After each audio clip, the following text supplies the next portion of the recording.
No turns. Every card you play costs time, and every enemy on the board gets closer to hitting you. That's Shards of Order. Underneath the cards, it's a real RPG, and unlike most card games, it ends. 20 hours and I was done. For a dead gamer, the catch is one thing about how it saves that can cost you an evening. Parent review and the full checklist at the end, so you'll know if it fits yours.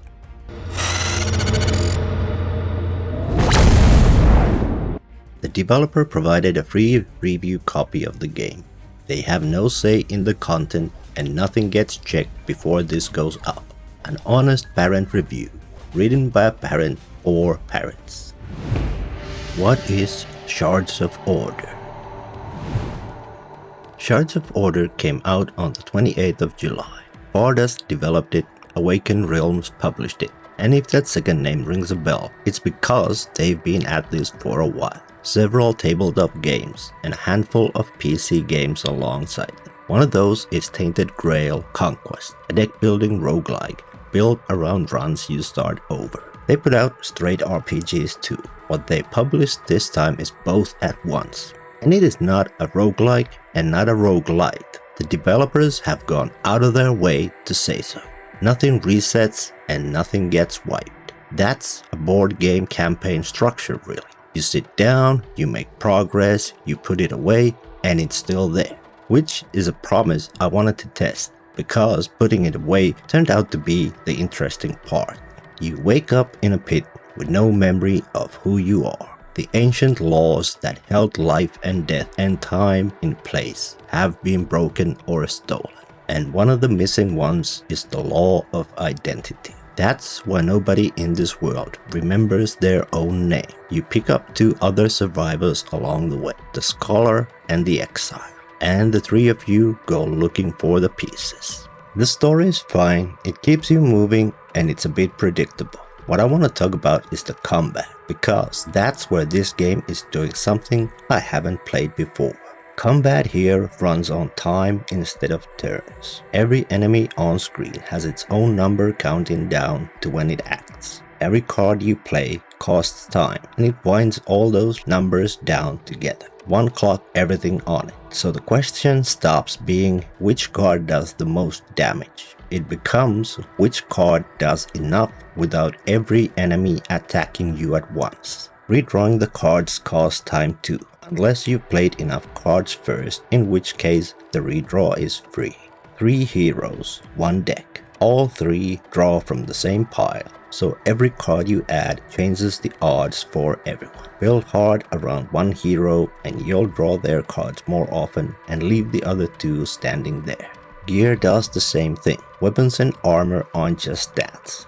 They inject cards straight into the shared deck. Equip a new sword and you change what you're drawing for as long as you have it equipped. Underneath that there's a full RPG. Leveling, at least 2 distinct skill paths per hero, dialogue choices and skill checks. And respec is free and available from the start, which matters more than it sounds like it does. All of which is interesting, but none of it tells you whether you can play this game in the hour you get in your evening. So that's why I spent 20 hours finding out. Shards of Order for parent gamers. The thing that made me want to cover this at all is that it finishes. The developers have been loud about this. Your experience carries, the map you've cleared stays cleared, and dying doesn't send you back to the beginning of anything. If you've bounced off the roguelike or deck builder genre because you got a backlog and no appetite for a game that never resolves, that's the reason to look at this one. In this game, dying is cheap. You lose a couple of fights and get sent back to the last checkpoint, but all 3 characters come back at full health, so you're almost always in better shape than you were the first time through. You can't farm it either, because you don't earn experience again from fights you've already cleared. Replaying the couple of fights is faster than the first attempt was, because you already know what's coming and what it does. That's a generous design. It's still 20 to 40 minutes of your evening spent on ground you already covered. And when that evening is 1 parent hour, that's a real cost. One thing I want to ask you, A game like this asks you to finish a fight before you can put it down. Is that something you can work around, or does it rule a game out for you? Put it in the comments. And if you want the save behavior and session length worked out before you spend money on a game, hit subscribe. The respec is the other thing I kept using. I'd build a party for a room full of enemies, then pull it all apart before a boss and rebuild for a single target damage, then put it back afterwards. It costs nothing and there's no penalty for changing your build. That's rare. Most RPGs make you live with the skill tree you committed to while half asleep. Fights run 10 to 20 minutes each. Boss fights sometimes took me several attempts. The fights are the majority of this game. You can pause. There is a pause button on screen during combat and the game will wait as long as you want. Nothing here is on a real clock. You can sit and stare at your hand for 5 minutes working out the order and it costs you nothing. But you can't leave. There's no manual save. There's a button for save and exit, and when you come back, the game gives you continue and nothing else. If you use it in the middle of a fight, that fight starts over from the beginning when you return. Every card you played goes back into the deck and the damage you did to the enemies is undone. So a fight you start at 10:45 either gets finished or gets thrown away. That's the single most useful thing I can tell you about this game, and it isn't on the store page. There's one more thing worth knowing. Coming back to this after break is harder than coming back to most games. Your deck is your own construction, choices you made over hours, and the whole game runs on knowing what each card costs and what it does to the enemy. There's a glossary and it helps, but it can't remind you why you built the thing the way you did. If you keep at it steadily over a month, you'll be fine. If you played in scattered nights across 3 or 4 months, expect some time working out what you were doing when you last played. So where does that leave you and your evening? A parent review.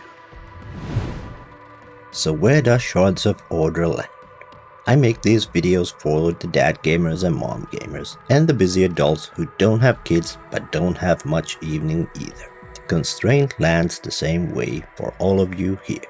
Now onto the checklist. You can pause anywhere, even in the middle of a boss fight. A real stop, not a menu with the fight ticking behind it. Save and exit restarts the fight you were in, so once you start one, you finish it or you lose it. A 30 to 45 minute window gets you a couple of fights and real progress on the story.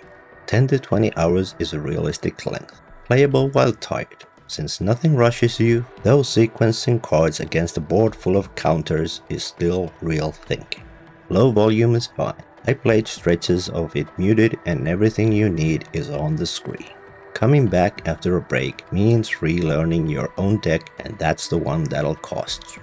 Grim and bloody throughout, so not one for a room with the kids in it. For the verdicts. Parent fit, good enough.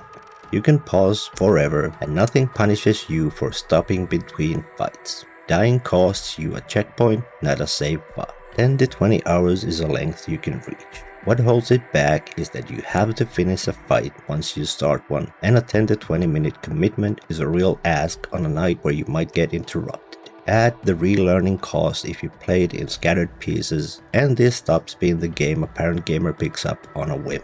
Game verdict, good. Timers in combat are new, but having every enemy counter move together off one clock, so a single card decides who acts next across the whole board, is the interesting thing here. The shared deck does the same job on the build side, turning party building into one puzzle instead of 3 separate ones. What keeps it out of the tier above is the second half. Upgrade materials for the lower tiers dry up right when you're finding better gear. So I ended the game unable to improve the equipment I most wanted to use. Build options later on stopped being about supporting what I'd made and started being about bolting on new mechanics. I picked the least useless option more than once. The story runs thin as well. What's there would fill a much shorter game, and it's stretched across 20 hours that are mostly fighting. Shards of Order probably won't be anyone's game of the year, but it is $10 and it knows what it wants to be right up to an actual ending. It's on Steam and Valve rates it playable on Steam Deck. if this was the kind of review you want before you buy some. A like helps it reach the next person deciding. Thanks for watching, see you next time.